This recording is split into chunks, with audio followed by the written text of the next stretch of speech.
శనార్థి నర్సంపేట మాజీ శాసనసభ సభ్యులైతే ఇవాళ మనతోటి మాట్లాడే పరిస్థితి అయితే ఉన్నది. ఎందుకంటే రైతులకు ఉన్నటువంటి సమస్యల గురించి నిన్నటిదాకా ప్రజాక్షేత్రంలో ఉండుకుంటా రైతుల సమస్యలు ఏవేమి ఉన్నాయనేది ముఖ్యంగానైతే నర్సంపేట పట్టణానికి సంబంధించి నర్సంపేట అసెంబ్లీకి సంబంధించి పెద్ది సుదర్శన్ రెడ్డి గారిని అయితే అడిగి తెలుసుకునే ప్రయత్నం. నమస్తే అన్న. నమస్తే అన్న. అన్న ఏంది మరి నిన్న సుడిగాలి పర్యటన లాగా బీఆర్ఎస్ పార్టీ నేతలు మాజీలు కావచ్చు ప్రజెంట్ కావచ్చు ప్రతి ఒక్కరు తిరిగిరన్న, మరి రైతులకు నిజంగానే సమస్యలు ఉన్నాయటరా? సమస్య తీవ్రత అంత ఎక్కువగా ఉన్నది. మునుపెన్నడూ కూడా లేని ఇబ్బందులు ఇవాళ రైతులకు వచ్చినాయి. చివరగా ఉమ్మడి ఆంధ్రప్రదేశ్లో ఉన్నటువంటి సమస్యల కంటే కూడా గతానికంటే కూడా తెలంగాణ వచ్చిన తర్వాత 10 ఏళ్లలో ఆ సమస్యలు మర్చిపోయిన్లు. ఆ తర్వాత ఉమ్మడి ఆంధ్రప్రదేశ్లో ఉన్నటువంటి సమస్యలను మళ్ళీ గుర్తు చేస్తూ ఉన్నారు రేవంత్ రెడ్డి ప్రభుత్వం, కాంగ్రెస్ పార్టీ.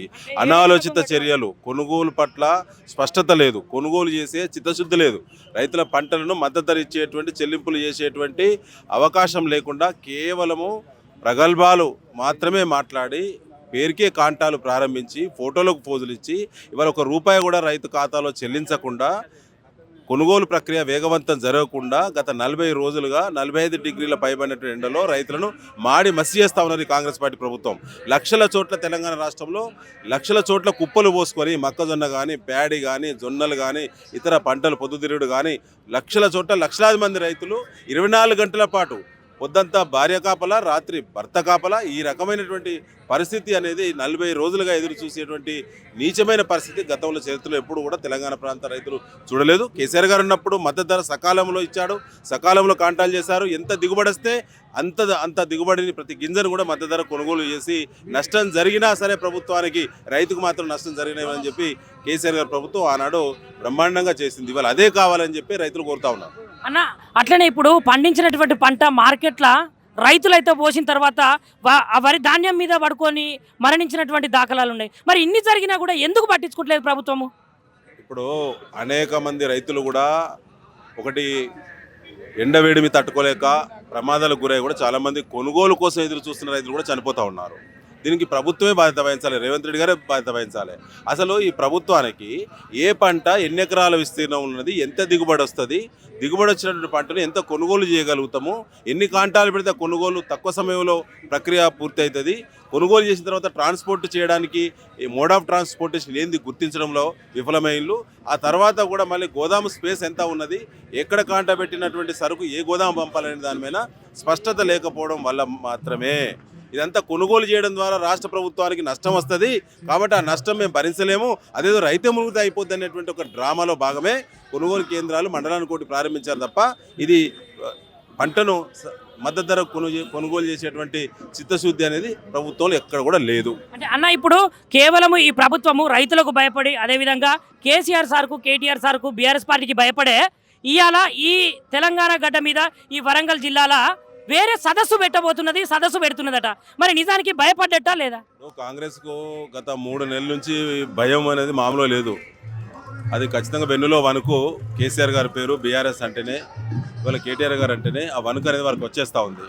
ఎందుకంటే మేము ఎక్కడ సభ పెట్టినా వారి వైఫల్యాలు ప్రజల్లోకి స్పష్టంగా పోతున్నాయి అనేటువంటి భావనతోటి ఆ మెసేజ్ పోకుండా మీడియా స్పేస్ కవర్ చేయడానికి, అడ్డంకులు సృష్టించడానికి, అనుమతుల పేరు మీద ఇబ్బందులు పెట్టడానికి మేము సభ పెట్టిన దగ్గరనే సభ పెట్టడం, మేము ఏ కాన్సెప్ట్లో సభ పెడితే వాళ్ళు అదే కాన్సెప్ట్లో తీసుకురావడం అనేటువంటిది శోచనీయం. అది ప్రభుత్వం దిగజాడుతనం. అది దానివల్ల ప్రభుత్వం యొక్క విలువ తగ్గుతుంది తప్ప ముఖ్యమంత్రి రేవంత్ రెడ్డి యొక్క ఇమేజ్ పూర్తిగా నాశనమైపోతుంది తప్ప అది బీఆర్ఎస్కు కేసీఆర్కు కేటీఆర్కు ఏమాత్రం నష్టం కాదు. ఎందుకంటే ఎవరేం చెప్తున్నారు ఇవాళ రైతుల గురించి ఆనాడు మే 6, 2022లో ఇదే వరంగల్ వేదిక మీద రాహుల్ గాంధీ గారు వచ్చి ఏం చెప్పారు, ఎలాంటి హామీలు ఇచ్చారు, ఇవాళ అవన్నీ కూడా అమలు అవుతున్నాయా అనేది ఇవాళ పోలిక జరుగుతుంది కదా. మేమేం చెప్తాము? అదే సమయంలో కాంగ్రెస్ పార్టీ కూడా ఇక్కడ ప్రభుత్వ పరంగా రైతుల మేళాలని చెప్పి మన ఆనంద ఉత్సవాలు జరుపుతుంది కదా. ఇవాళ ఎందుకండి సిగ్గు లేకుండా ఇలా చాలామంది రైతులు చచ్చిపోతూ ఉన్నారు. ఇలా రైతులందరూ కూడా పండించిన ధాన్యాన్ని మొక్కజొన్నను రోడ్ల మీద పోసుకొని ఇబ్బంది పడుతూ ఉన్నారు. ఎవరు ఉత్సవాలు జరుపుతున్నారు? మరి రైతులు లేనటువంటి మేళాలు అవి రైతు మేళాలా?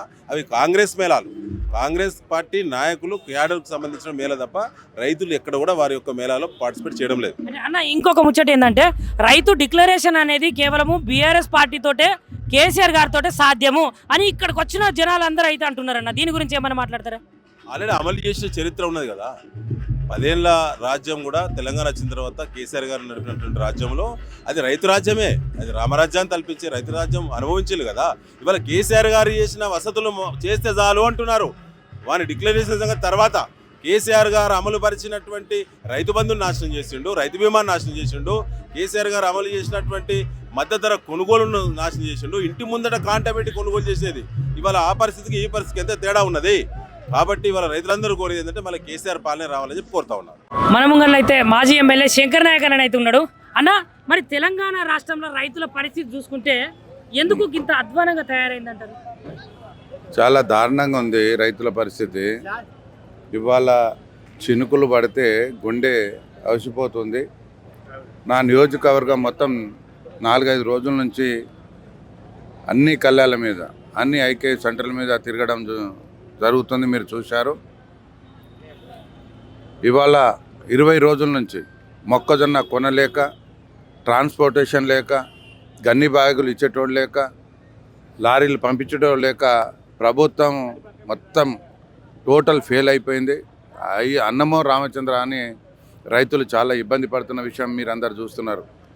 ఇవాళ అందుకే వరంగల్లో great Congress party leader Rahul Gandhi గారు, great leader CM Revanth Reddy గారు మే 6వ తారీఖు నాడు రైతు డిక్లరేషన్ ఇచ్చారు.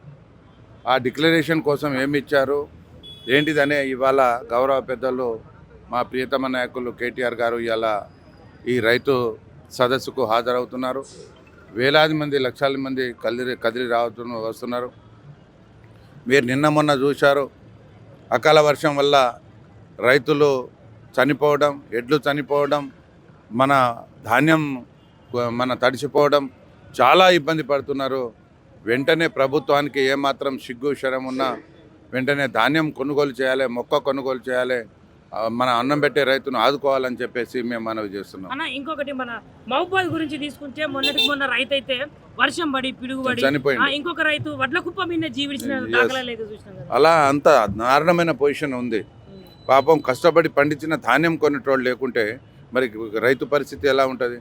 పిడుగుపడి 3 ఎడ్లు చనిపోవడం జరిగింది, రైతు చనిపోవడం జరిగింది. అయినా కూడా ప్రభుత్వానికి సొయ్యి లేదు. ఇప్పటికైనా సొయ్యి తెచ్చుకొని ధాన్యాన్ని, మొక్కజొన్నలు కొనాలి, ధాన్యం కొనాలి, వెంటనే రైతులను ఆదుకోవాలని చెప్పేసి మేము డిమాండ్ చేస్తున్నాం.